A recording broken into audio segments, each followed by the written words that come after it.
Muy buenas a todos, ¿cómo están? Estamos ya adentro de los museos reales de Bélgica, que son como un complejo de edificios por separado porque hay muestras o pabellones que son de acceso gratuito y otros son pagos.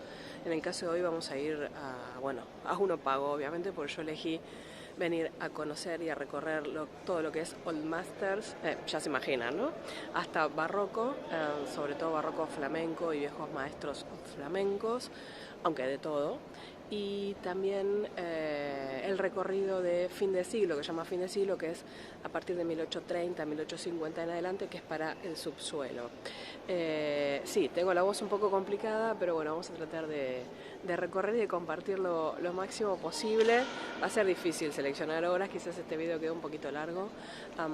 El edificio mismo desde ya amerita, así que vamos a hacer nuestro paseo.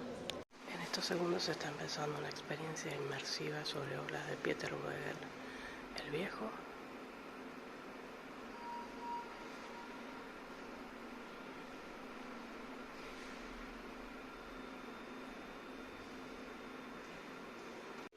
Están muy bien estas introducciones así, antes de ver las obras, porque uno le permite tener información caso no la tenga y poder disfrutarlas después un poco más. Y aunque nos veamos todos reflejados acá atrás, igual quería aprovechar este magnífico retrato de Roger van der Weyden. Primero para hablar un poco del realismo, del detallismo. Realismo en términos más de naturalismo, ¿no? Donde las personas ya empiezan a tener todas sus características, las arrugas, el detalle del pelo, si la barba está crecida o no.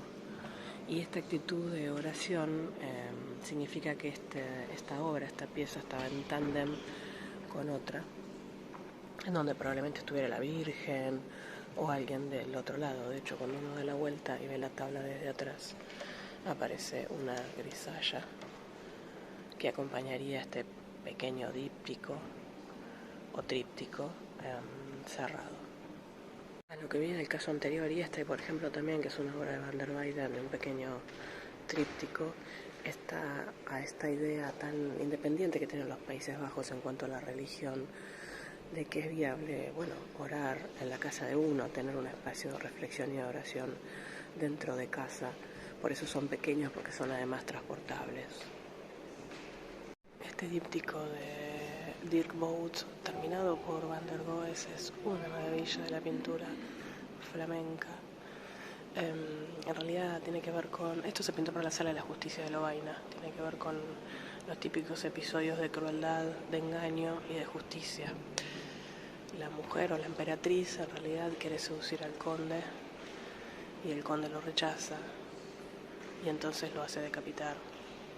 Pero él le había pedido a su mujer que lo vengara, entonces ella recoge la cabeza y luego se presenta ante el emperador. De hecho, el cuadro se llama la justicia de Otto III, y toma un leño ardiente en sus manos y no se quema, como para demostrar que está diciendo la verdad. Y entonces al fondo vemos como el emperador ajusticia y quema a su mujer por haber engañado y por haber matado o hecho asesinar a un hombre justo. Y ya a la distancia ven intuyendo que estamos hablando de una obra del Bosco. En este caso es atribuida al taller, el original está en Lisboa, Las Tentaciones de San Antonio. En los dos paneles laterales del tríptico tenemos parte de lo que implica el sufrimiento de San Antonio y bueno, todos los monstruos y demás que tratan de tentarlo. Allá por ejemplo llevado. Y luego en el centro aparece él. Y hacia el fondo de todo aparece Cristo. Es muy interesante la lectura de este tríptico.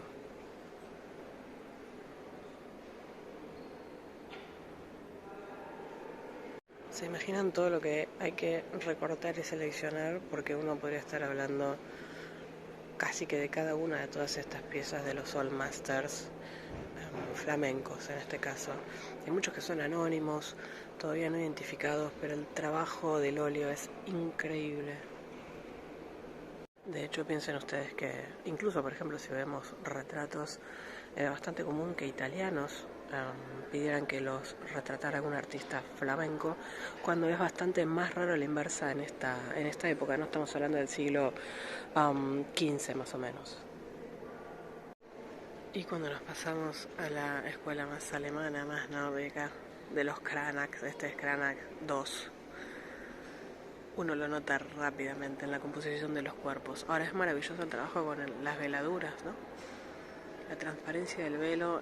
Esta obra es La Caridad, o esta es una obra de Lucas Cranach, el viejo, para decirlo de alguna manera, que es Apolo y Diana.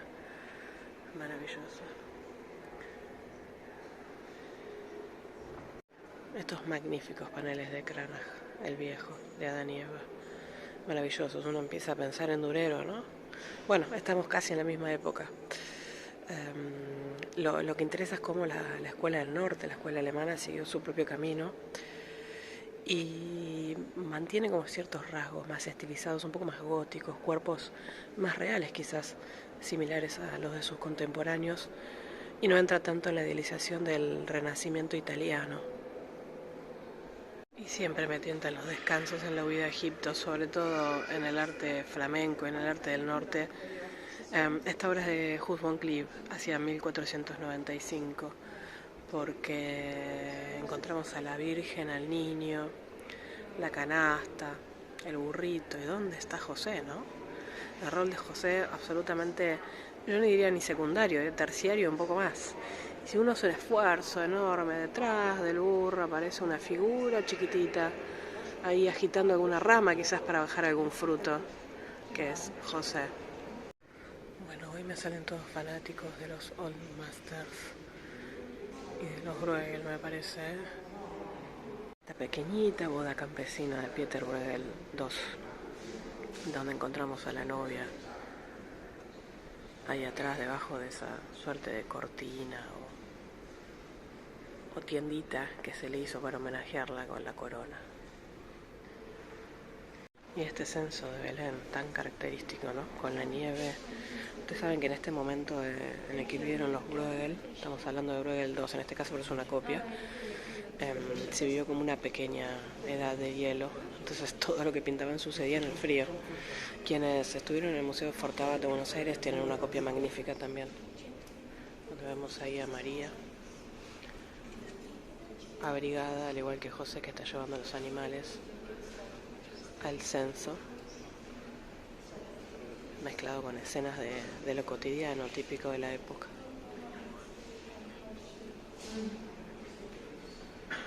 Aquí a escasos 3 metros tenemos el original de Pieter Bruegel, el viejo.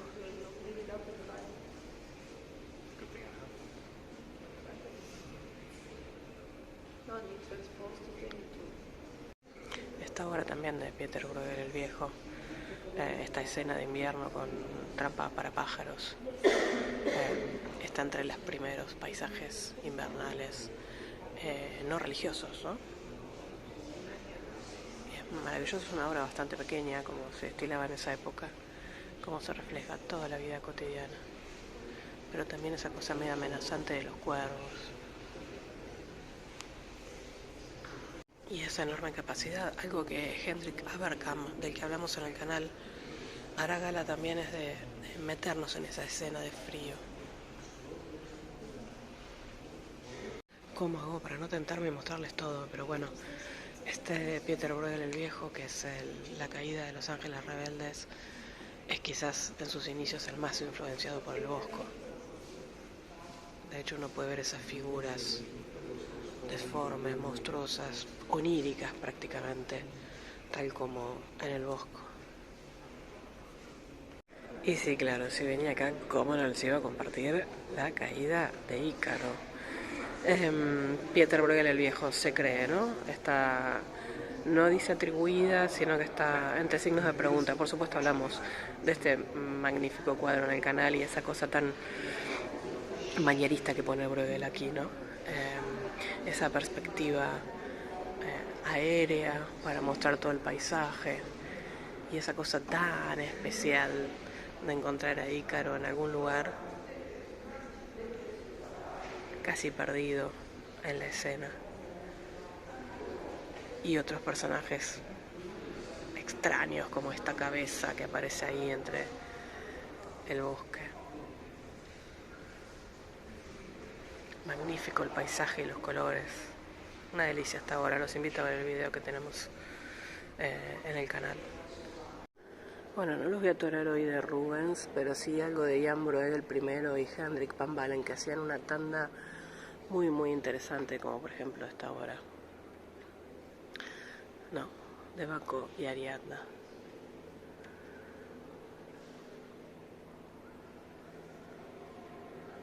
El cuadro es bastante pequeño. Voy a tirar para atrás. Muy al estilo de los Países Bajos, muy al estilo flamenco. Y el nivel de detalle es maravilloso. El tratamiento del óleo en las carnaciones, a pesar de ser figuras tan pequeñas, es admirable.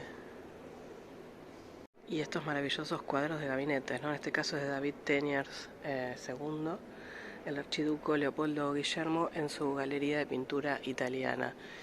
Es fabuloso, yo creo que se los comenté cuando hablé de gabinetes de curiosidades y pinturas de gabinete, porque muchos de estos cuadros sirvieron para identificar otros cuadros que a veces están perdidos, por supuesto, pero se sabe de su existencia porque estaban representados en estas obras. De hecho, por ejemplo, acá si uno mira puede ver un Giorgione, los tres filósofos, un Tiziano, ¿no? Danae recibiendo la lluvia dorada. Es fantástico que existan o que existiera la moda de hacer estos cuadros, más allá que se los hacía por pretensión, ¿no? Para poder demostrar las colecciones. Solo un paneo de esta sala nada más, donde estamos viendo pintura del barroco flamenco, como para que vean el atracón de pinturas que uno se puede dar acá.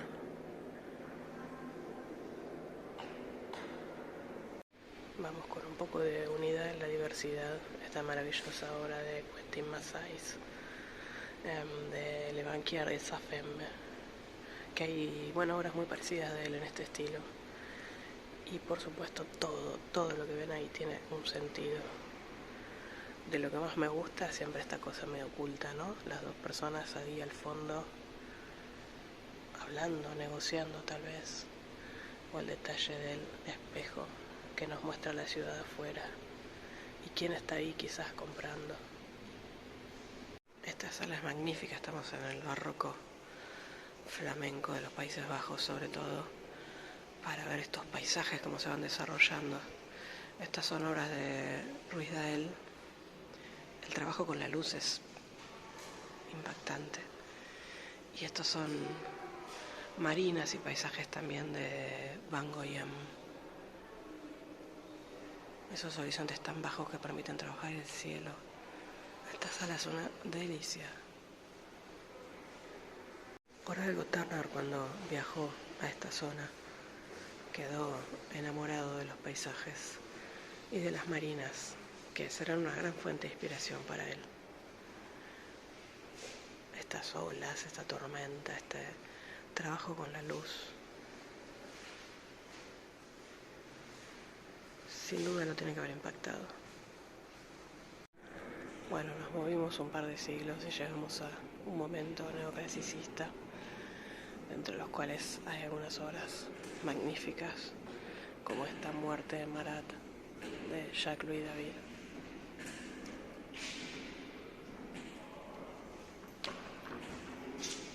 Enorme pieza, claro, al estilo neoclasicista de los que se presentaban en los salones para competir, de Jacques-Louis David. Este es Marte desarmado por Venus. Noten ustedes cómo es casi surrealista, ¿no? Están ubicados sobre una suerte de cama o trono que está sobre nubes. La delicadeza de los cuerpos, la definición, la presentación casi hierática, perfecta, idealizada.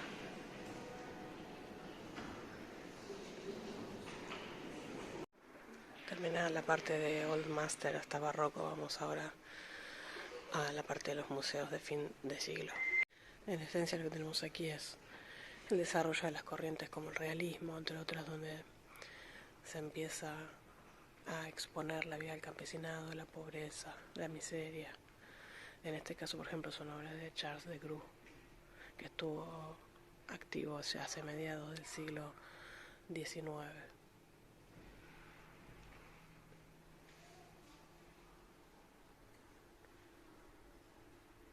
Es interesante ver cómo se van encontrando los temas y los motivos, sobre todo de los trabajos en el campo y cuando empiezan también a darse en las ciudades.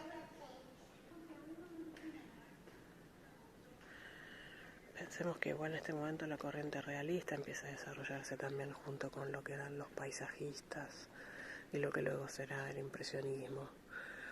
Por ejemplo, acá también hay una obra de Van Gogh de su momento más realista, que fue el inicial, ¿no? El que estaba más inspirado por Daumier. Y en esa magnífica varieté que sigue siendo el siglo XIX podemos encontrarnos con el simbolismo.